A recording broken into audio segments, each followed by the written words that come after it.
Okay.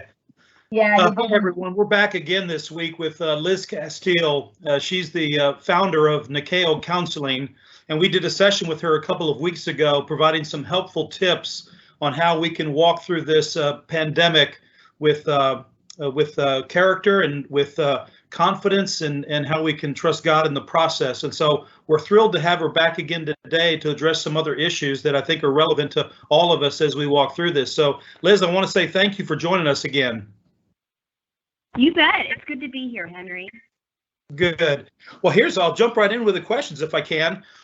So before the sheltering began, our company had a very healthy balance sheet. But as you can imagine, as the days go by and sales are impacting, we've had some team members who have done a good job, but because of the condition that we're in today, we find ourselves that some folks have been furloughed. And so those are the folks that I want to address today, the ones that have been furloughed. And so emotionally, they have some choices to make on how they walk through this time. So could you have any tips for them or helpful ideas to give them an idea of how they should walk through this? Sure. I think first it's recognizing that emotions are going to be all over the map. And they're going to change throughout the day because, this is a hard hit for many. It's a hard hit emotionally. It's probably a hard hit financially. There's just a lot of unknowns of even how this is going to continue to play out. And so we actually have a picture of this in our office. It's a picture of a brain, and it has different pieces to it with all kinds of different emotions when somebody is facing a hard time. And it will, there's anger and anxiety, there's fear, there's stress. There's actually some in there of hope and believing positive things, but it's basically just this mass of all kinds of feelings. And in the midst of that, people are going to have a hard time concentrating.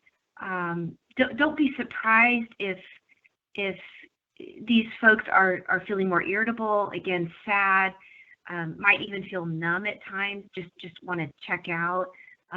Certainly anger is going to be there, anxiety is going to be there, feeling a little bit disoriented. I'm having a lot of conversations, Henry, with people that are feeling more disoriented. When we're on our 4th week of this, and initially it's a little bit of this like, wow, is this really happening? And then, oh, I have more free time. But when you throw in there people losing their jobs and the seriousness of this, it often takes people into feeling disoriented amidst this rapid change in life circumstances. What we're hoping is that people can be resilient through it and move into feelings of peace and changed. But I think if anything, it's just validating that people are going to have a big ball of different emotions throughout the day, and they're going to be hard to navigate through at times. Yeah, I like the words you use because I think there is a variety of emotions that they face. You mentioned anger, anxiety, fear, stress, but then you said to move to a place of hope. So what would you say to the person that says, hey, I get the anger, fear, anxiety, and stress. I'm living that right now, but how do you expect me to get to a place of hope because I have been furloughed? I don't have a paycheck coming in right now. Yeah. I'm actually going to share a quote from Charles Swindell. So he's a well-known Christian author, theologian. He's the pastor of a church out in Frisco. And he has a quote, and I ran across this years ago, and I thought, gosh, I think this could really apply to all of us. And here's what he writes. The longer I live, the more I realize the impact of attitude on life. Attitude to me is more important than facts. It is more important than the past, than education, than money, than circumstances, than failures, than successes, than what other people think or say or do. Attitude is more important than appearance, giftedness, or skill. It will make or break a company, a church, even a home. The remarkable thing is we have a choice every day regarding the attitude we will embrace for that day. We cannot change our past. We cannot change the fact that people will act in a certain way. We cannot change the inevitable. The only thing we can do is play on the one thing we have, and that is our attitude. I am convinced that life is 10% what happens to me and 90% how I react to it. And so it is with you. We are in charge of our attitudes. And I thought that was a great quote, Henry. And Yeah. it doesn't mean that it's easy, but it's empowering to us to think, these folks that are furloughed cannot change their current circumstances. But they do have the power to look at their attitude. They can't even change their feelings. Okay, this isn't about changing feelings. It's about how they respond to their feelings or how they respond to their emotions. So again, if somebody feels anger, and some of this is this righteous anger, this is unfair, right? I mean, we really have to hold on to the reality that life is unfair. It was certainly unfair that Jesus had to die for us.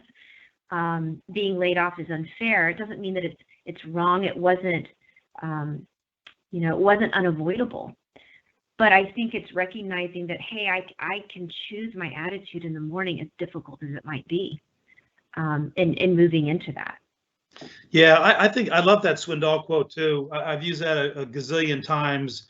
Because if you think about the things that we're facing, we didn't invite the pandemic. We didn't invite the decisions to shelter, to socially distant, even though those two things were wise. And we certainly, the folks that have been furloughed didn't get input on that, but we do get that choice with our attitude. So I think that's when you talk about how do I get to a place of hope, I think that's a great place to start right there. So what would you say to the team member? Because I know, for some guys, when I have a furloughing or even a loss of a job, that I can get really silent. And so what would you tell the husband who's been furloughed and they're just getting kind of quiet? What would you tell them about marital communication, and what do they say to their spouse, or what do they say to their kids? Sure. Yeah. Well, here's the reality is that most people now, and especially those that are facing layoffs, need an extra measure of grace. Okay. I mean, we've got to be walking through our days in need of grace and recognizing grace, but sometimes, and especially during this season, it's the need of an extra measure of that. I think it's also the challenge to continue to be open and honest, because you are right. This is true for men and women. Typically men, when they are feeling stressed and powerless, will either retreat and isolate, or they can tend to lash out of their anger. The flip side of anger is always powerlessness. Okay. I mean, 100% of the time. I mean, if we're late for a meeting and we're stuck in a traffic jam, I mean, as trivial as that is now, and, we hit the steering wheel and we, are mad, it's because we feel powerless to get to the meeting. Well, imagine the amount of powerlessness that people are feeling now, especially those who have been furloughed. And so, again, the need for an extra measure of grace. And then it's really challenging and necessary to be open and honest, knowing that this too shall pass, that feelings are really charged right now. The feelings are really magnified right now. But it is so important to move into being open and honest and transparent. I think especially in marriages, I kind of have these 4 things that I thought would be helpful. It's discuss and validate. Most people that are experiencing this furlough are going to have a lot of fear. They might even have some shame. Why did they get chosen? Some people perhaps didn't get furloughed and some did. And so it's important to open up about that, open up these avenues for discussion with your spouse. If these are single folks, don't go into isolation, but allow people to come in and try to understand where you are, why you're feeling what you're feeling, and move into kind of this emotional instability that most people will be facing. The second thing is to be really tactful with each other in a marriage, to be honest, but, to know here's the reality is work equals earnings, okay, and earnings equal helping to support a family. And so in light of not being able to work and therefore there's no earnings, there can be a sense of resentment that grows with both. the husband and the wife. And so it's learning to just express how you're feeling through that, what the concerns are, and being real with it. The third one is to allow for a period of grief, because this is loss. I think the COVID-19 pandemic has brought a lot of loss. Certainly not just even the physical lives that have been lost, but just so much change, and always with change, there's loss. And so it's recognizing that, knowing that people, if they don't go into actual depression, and I'll talk more about that, but that there's going to be a time of melancholy. A lot of people who even aren't experiencing job loss are feeling melancholy. And so, but in light of being furloughed, that can feel very devastating. So it's allowing for that period of just feeling that grief. The fourth one is paying attention to mood, that it is possible that folks will move into depression. They're going to have anxiety, but they can move into some depression. And so again, rather than isolate in those feelings of depression, and again, depression is going to be lack of motivation. They've lost this routine during their days, and so they may want to stay in bed more. It can affect appetite, either eating too much to kind of comfort, or not eating enough, and they become more lethargic in that. And so it's paying attention to that and being transparent, especially in a marriage, with that. And brainstorming on, okay, are there some problems that can be solved in the midst of that? Because I think that puts things in perspective. So even before COVID-19, Henry, statistics show that about 30% of people today, and this is before COVID-19, so 30% of people had been furloughed, laid off in the last 3 years. Okay, so we know that statistic is out the roof now. But it's possible to put things in perspective, even in the midst of a weak economy. Again, losing a job. And I think that talking through that and coming up with ways to solve problems and brainstorm, and women who have been furloughed move to kind of the next stage of new, like what's a new normal for us. Well, I really like those four. So a question I would have on the four, the last one you said, pay attention to mood, and you could go into anxiety or depression even. Would you say that the more we did the discussion or discuss and validate, that we could help prevent those last ones, the last one for sure? Yes, I think for sure. Absolutely. I think living transparent and not isolating in how you're doing. It's the one anothering. I think there's 22 one another verses in the New Testament alone. Yeah. And if we think about one anothering, right, encouraging one another and exhorting one another and confessing to one another, loving one another, I do think that can help people feel, I'm going to be okay in this. Okay, and that can keep folks from going, because if they went into the depression, it's a situational depression. Okay, so it's this this hit me hard, but I don't have to stay alone in it. And yes, there's going to probably be decisions that have to be made, especially around finances, but it's not being alone in it. And I think that helps solve problems in and of itself. And I think that then helps put things in perspective. Oh, that's good. That's good. So what would you say to the man? I think this is one of the things that I think men may struggle with more than women, is that what I do for a living validates me. If a group of guys get together and we meet each other for the first time, probably the first question we ask is, what do you do? So what would you say to the man who, hey, this really is my identity, what I do, how hard I work, how successful I am, the relationships that I have with customers or the team members I work with, but now I've been furloughed. What would you say to that man? Well, first of all, it's a real struggle. I think most people, I think it's why Paul wrote in Galatians 1:10 about, are you trying to win the approval of man or serve the Lord?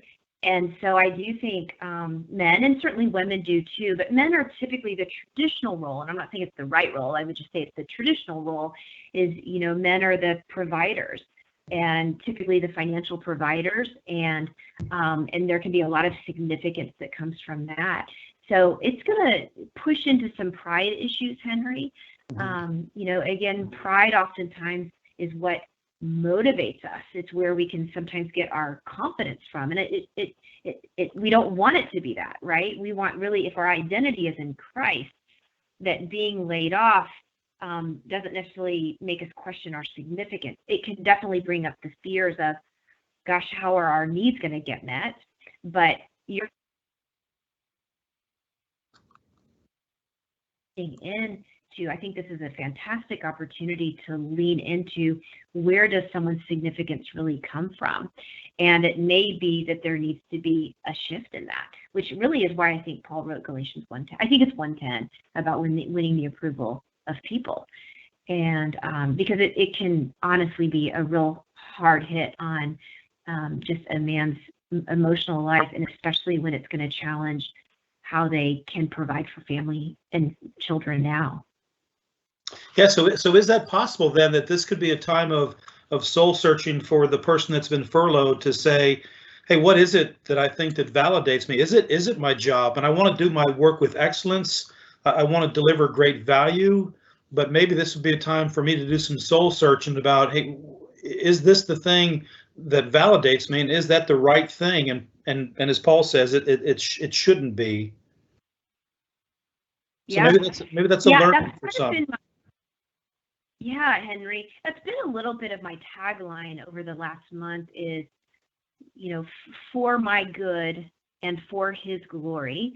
And so what in this needs to be for my good? And it's not because I think that God caused COVID-19. That's out of his character. He can't, he wouldn't choose to cause this, but I think he has every intention to say, I will use this for your good and for my glory. In our last talk that we did a couple of weeks ago, Henry, I talked about the pruning process. And again, I think this is such an opportunity to be pruned, and to open ourselves up for that and not fight against it, right? It's that willingness to surrender, if I can use the surrendering that.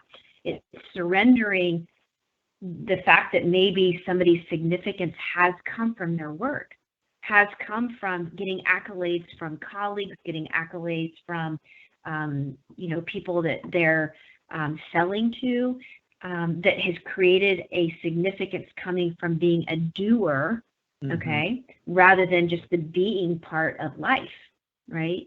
Psalm 46:10, a lot of people will know the NIV version, which it says, be still and know God. The most accurate version, actually, of Psalm 46:10 is the Phillips translation. So if you went back to the original Hebrew, the Psalm 46:10 says, cease striving and know God better. Cease striving and know God better. And that, I actually didn't think I was going to share that today, but I thought that's actually a pretty powerful thing, because some people are being forced into ceasing striving, okay? And so it's looking at that to say, yeah, my significance can't be any more out of my work. So God, is this a part of you wanting to show me how could this be for my good and for your glory? So it is, I love your term soul searching. I think it's a great opportunity for that. I'm not saying it's going to be easy. It's a real dichotomy of there's still these real unknowns, and there are these real uncertainties going on. In the midst of that, however, could there still be this soul searching, the term you use, and moving into that to say, this is for my good and for your glory? Yeah, that's why I think it was so important that you started out with attitude, because if I can enter this, and I'm not taking away the financial difficulty that they're facing, but how am I going to approach this? How am I going to walk through this? And that day when I do get employed again and I'm start earning a paycheck, I would love to look back on these days and say, wow, I would never want to go through this again. But after having gone through it, my marriage is stronger. I've got a better relationship with my kids. Where I get my validation is different today. And I'm going to actually be a better worker than I've ever been before. And I think that's in the realm of possibility. Oh, I absolutely do. I absolutely do. I believe that, God has shown that throughout Scripture, if you think about it, right? Again, throughout Old and New Testament, especially Old Testament, you saw them casting up idols, needing to be important. Whether it was the Old Testament kings, okay, and even the evil kings, but sometimes the kings that started out good, but the power and the significance from just having so many people worship them went to their head and they got off track, and it can happen to all of us. And this is a way for us to get back on track. And I say us for all of us to get back on track. How did our priorities, what kind of idols did we end up kind of, tossing up in ways that maybe we didn't even know? And how can we get back on track in the midst of the cease striving, perhaps, in understanding God better in the midst of our suffering? Yeah, that's so good. So what do you say to the person that I've been furloughed, I had a good attitude, I've been talking to my family, I'm hopeful, but now 1 week, 2 weeks, 3 weeks, 4 weeks into it, whatever that length is, I find myself emotionally going to an unhealthy place. What would you say to that person? Well, they're not alone. I'm finding that a lot now, just even with the clients that I'm meeting with through counseling, is that a lot of them, especially this past week, Henry, have moved into this, okay, wait a minute, now I'm in a funk and I can't, I had hope, and yep, I got forced into ceasing striving, and I don't know what to do now. And I would say, first of all, you're not alone.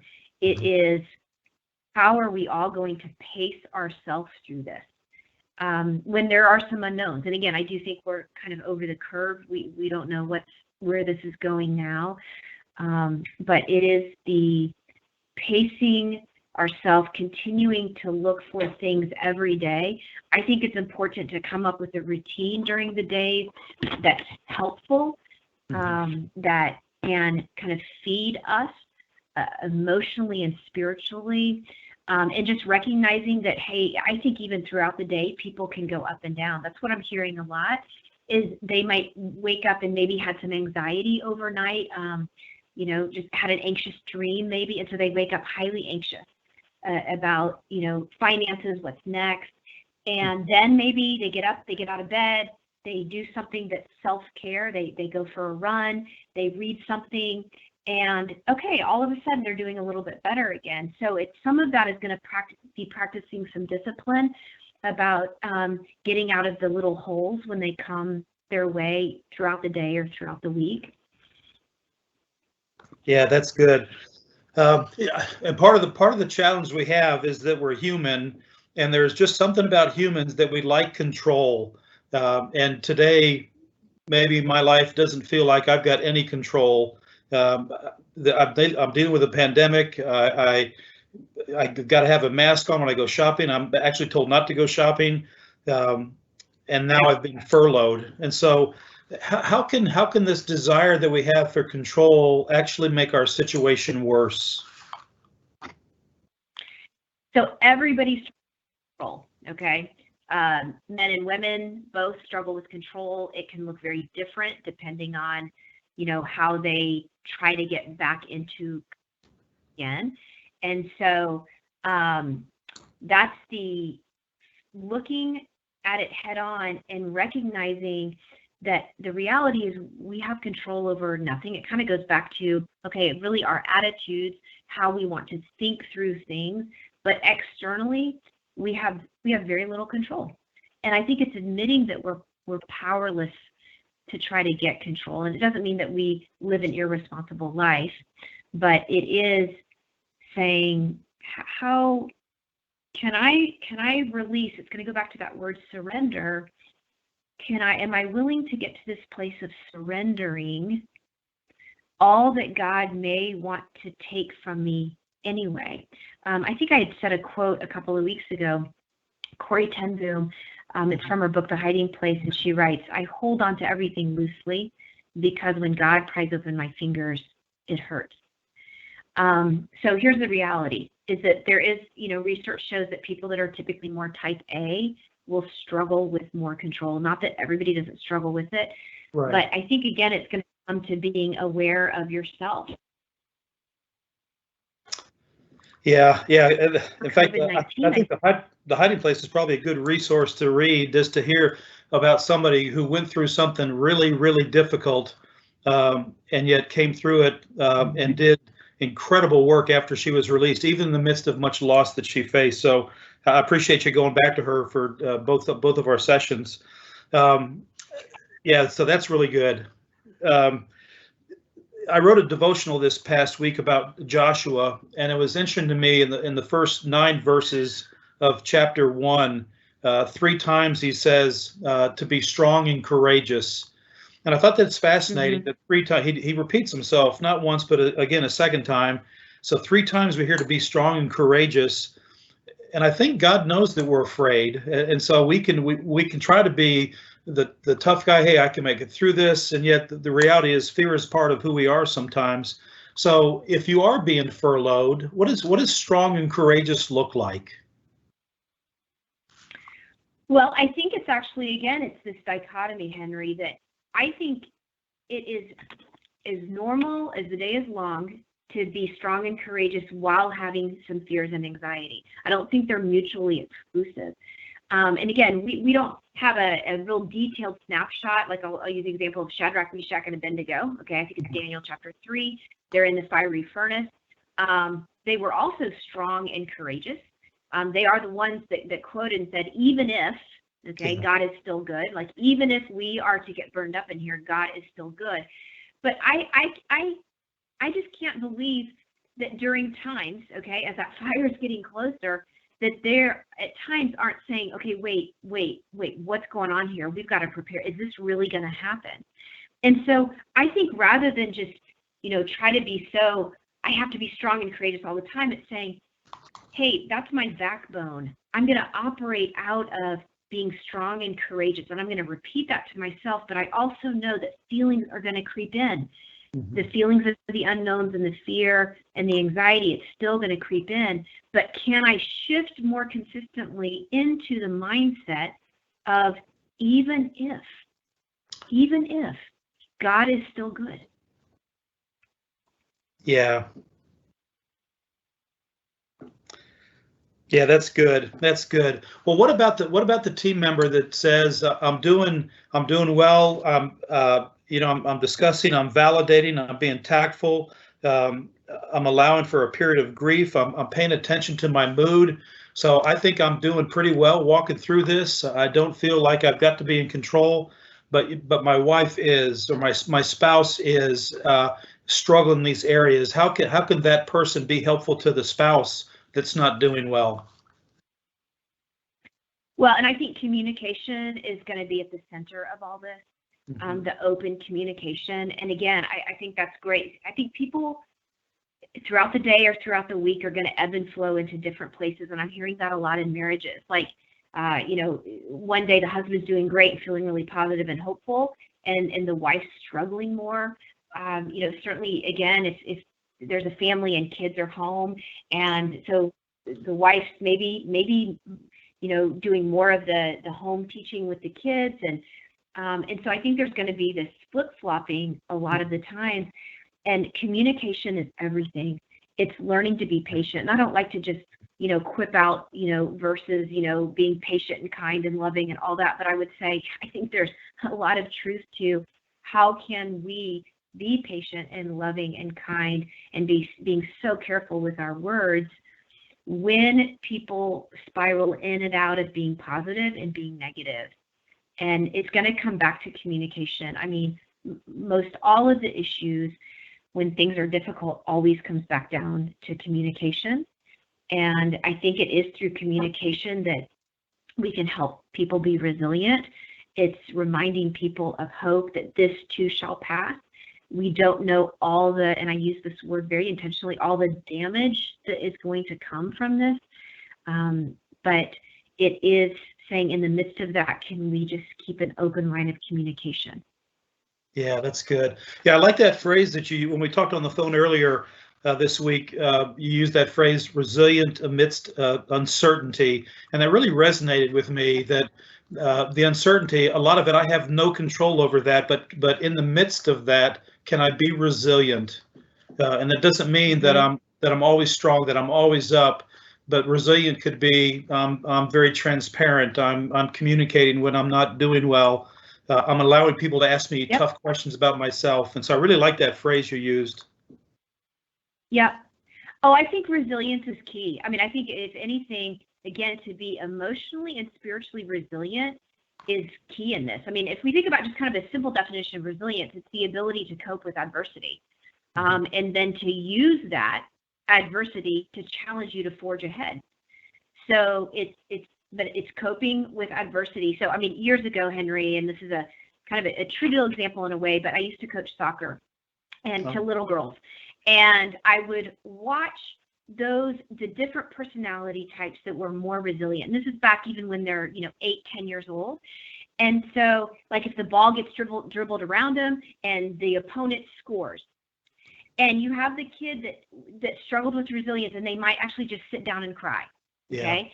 And then you had those kids that were kind of like, oh, it got dribbled around me, but I can get up and I'm going to run after that ball and get it. And it's kind of a silly example, but then when we move into adult life, it's actually, how did we learn resilience when we were a kid? And if we didn't learn to be very resilient when we were younger, it's never too late to learn to be resilient now. I mean, it's Meshach, Shadrach, and Abednego. The resilience of, I will be okay. And it doesn't mean that you don't have struggles. It doesn't mean you won't make mistakes. It means asking for help. I think there's kind of several things. I think resilient people reframe interpretations, because right now it is so easy. We call them in the counseling field cognitive distortions. So when we are under stress or we have gone through a tremendous loss of some sort, we can begin to interpret in our brain. Like, one example is what's called black and white thinking, which we look at something as all good or all bad, or all right or all wrong. And people have trouble seeing hope in the midst of the adversity, and that's some black and white thinking. Sometimes people will move when they're trying to interpret their life, they'll move into fortune telling, which means, okay, they think they can predict the future, but it's typically very negative. And so it's going to be a negative outcome. And perhaps for folks on furlough, it's, I'll never have a job as good as this one, or I'll never get the paycheck that I used to get, or I will never, and that's called fortune telling.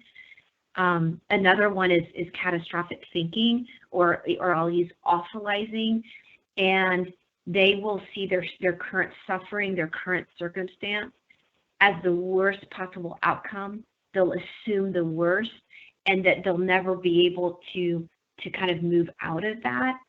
And if people in the midst of being resilient can reframe interpretations accurately, that can help them move through this. A second thing to recognize about people that are really resilient is they identify what they can and can't control. And so, people that, and I'm not saying to be overly optimistic, but I'm saying be reality-based in it. Right. Focus attention on how you can make this current situation better. It goes back to the quote from Charles Swindell that I wrote about attitude. Because, if people move into being pessimistic thinkers, they have more of a tendency to get depressed and anxious and get stuck in that. The third thing that people can do that will help them with resilience is to get their community around them, to not get isolated. And we've talked about that a little bit before, because we actually spoke a little bit about this when I was talking about Paul being in the prison in Macedonia, that he wasn't there alone, he was with Silas. And again, sometimes we are alone in that, but I do think that's something that we have control over, about to say, I need community around me and to not live isolated in it. And I think those three things can be really helpful in becoming more resilient through the midst of this. Yeah, that's so important. We have a prayer team that meets every morning at 7:30, and we even sheltering at home, every morning at 7:30 we're on together. We get to see each other's faces, and the purpose is for prayer for all the things that we're wrestling with. But one of the things I love most about it is just the community that we have, and that's so powerful. And thankfully, we live in a day and age where even when I'm in my own home, with the advent of Zoom and all these platforms, we can be in community. It's not as good as being with you personally, but we can still have community even with the technology we have today. So I think that's an important resource that we have that can help for sure. Yeah. Henry, just so every night I take these long walks and with my pup, and I will tell you, last night, and it was almost dark. I mean, it was 8:30 to 9:30 or so through my neighborhood, and I can't tell you, it was so.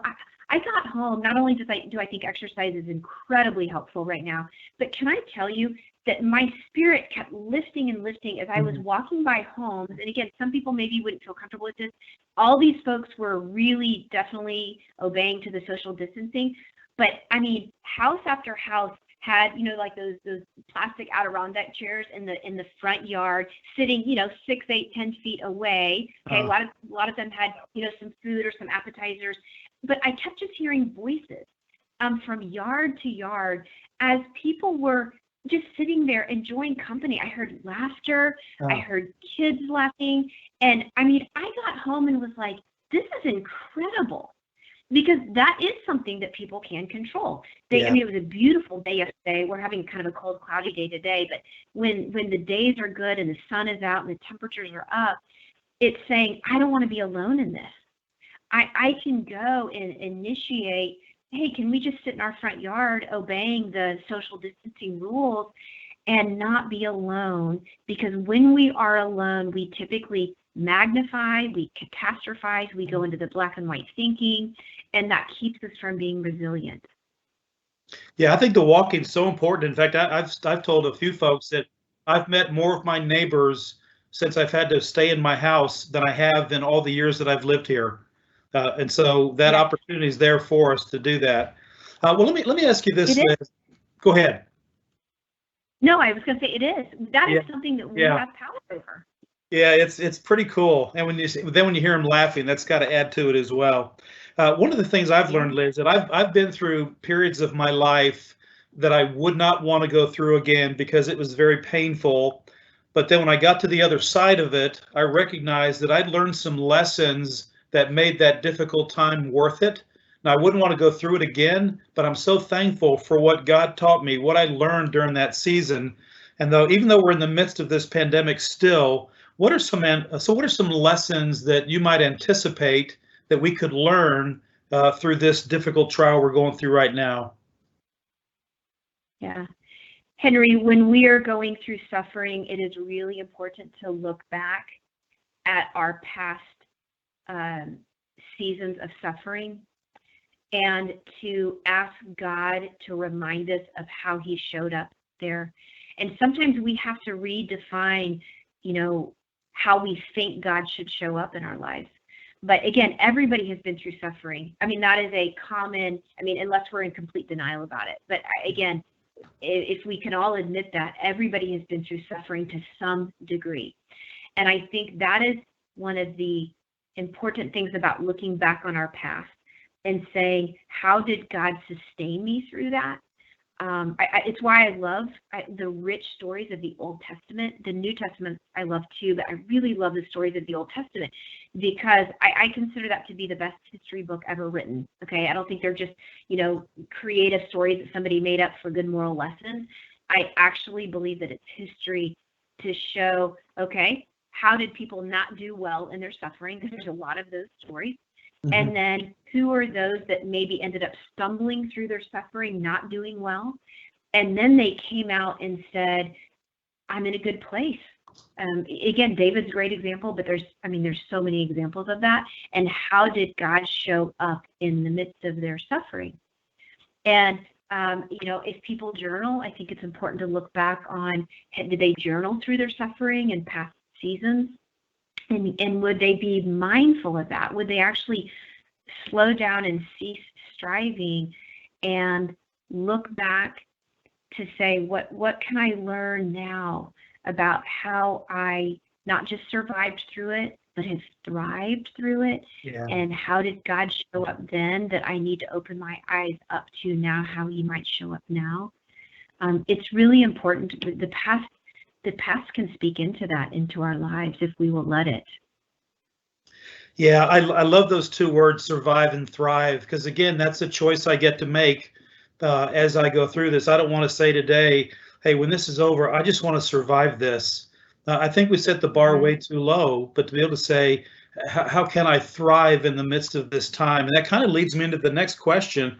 And I loved your story about being a soccer coach, and you've got little girls, and someone scores on them, and you got the girl that sits in the grass and starts crying, and you got the other one that says, "Boy, we'll get them next time." That kind of attitude. So I want team members that are being furloughed to think about their kids, just for them to be mindful of how they not perform, but how they live during this time, this difficult time, and how they can be a healthy role model for their kids, not if they face adversity, but when they face adversity, that they could look back on this time and go, wow, my mom, my dad, my dad was furloughed, and we weren't getting a paycheck and we had to stay inside. And boy, I love the way my mom and dad walked through that. What would you say to the parent who have kids in the home that are watching you? And I'll hear what you say, but I'm going to do what you do. What would you say to that parent?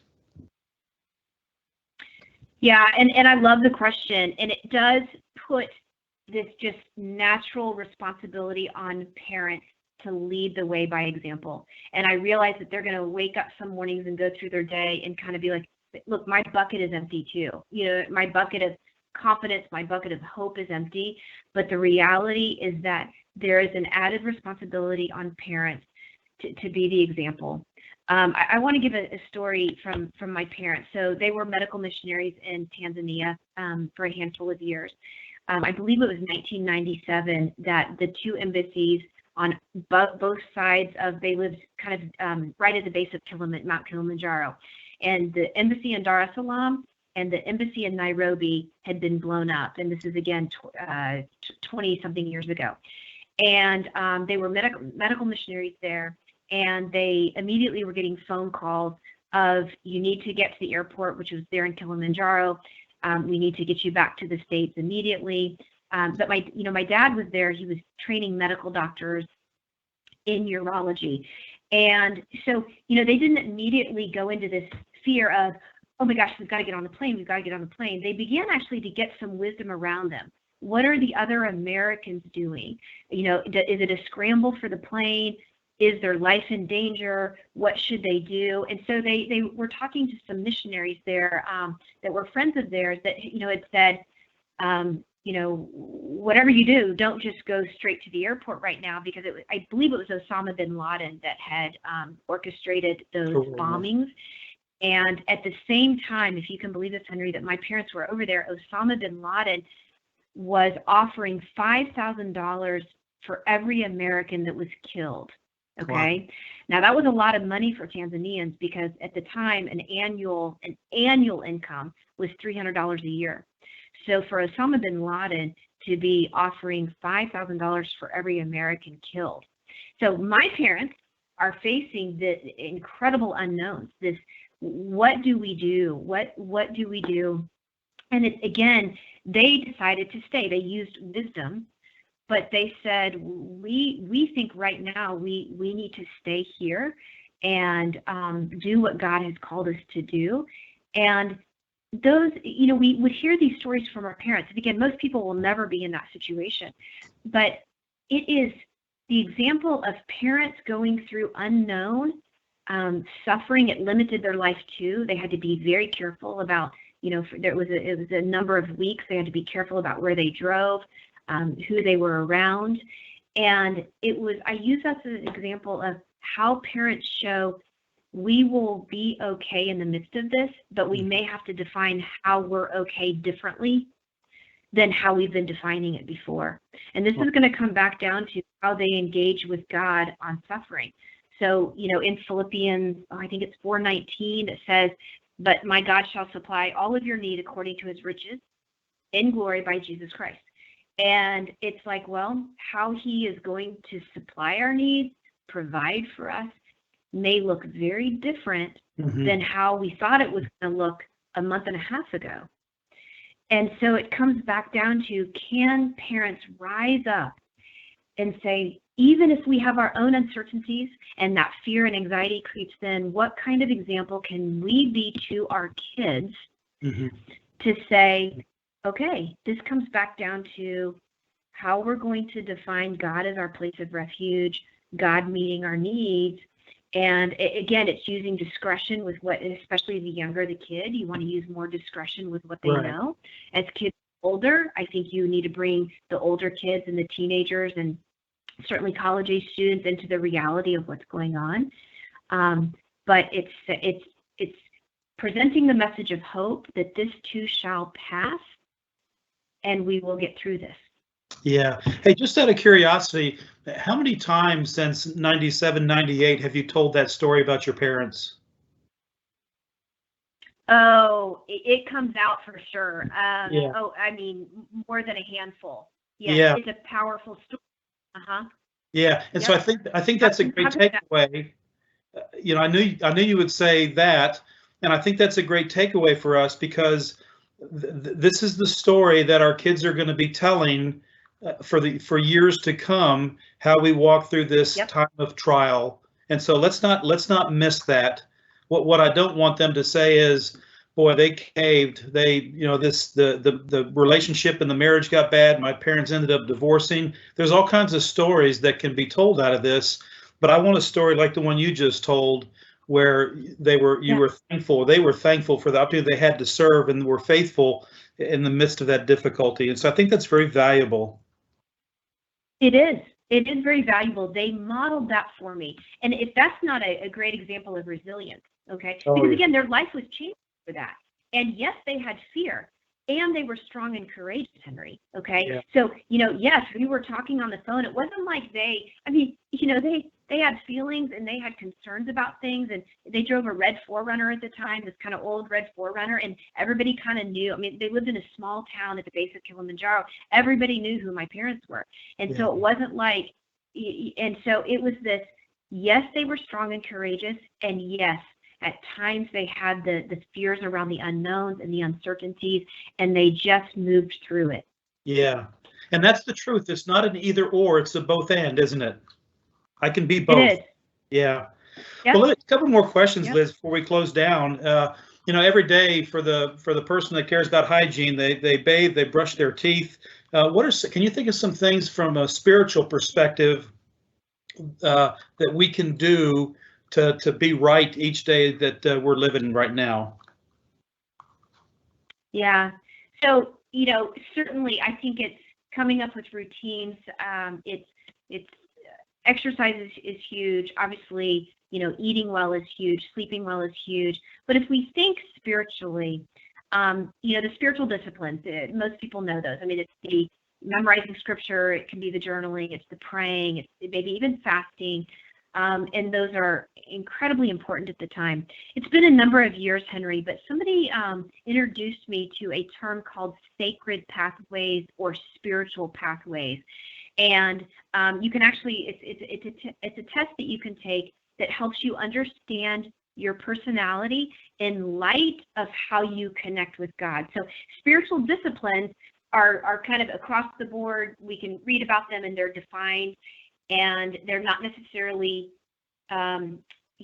specifically for our personality. One of the things that I love about sacred pathways is that it helps us understand how we can connect with God and develop intimacy with Him, especially during these really trying times right now.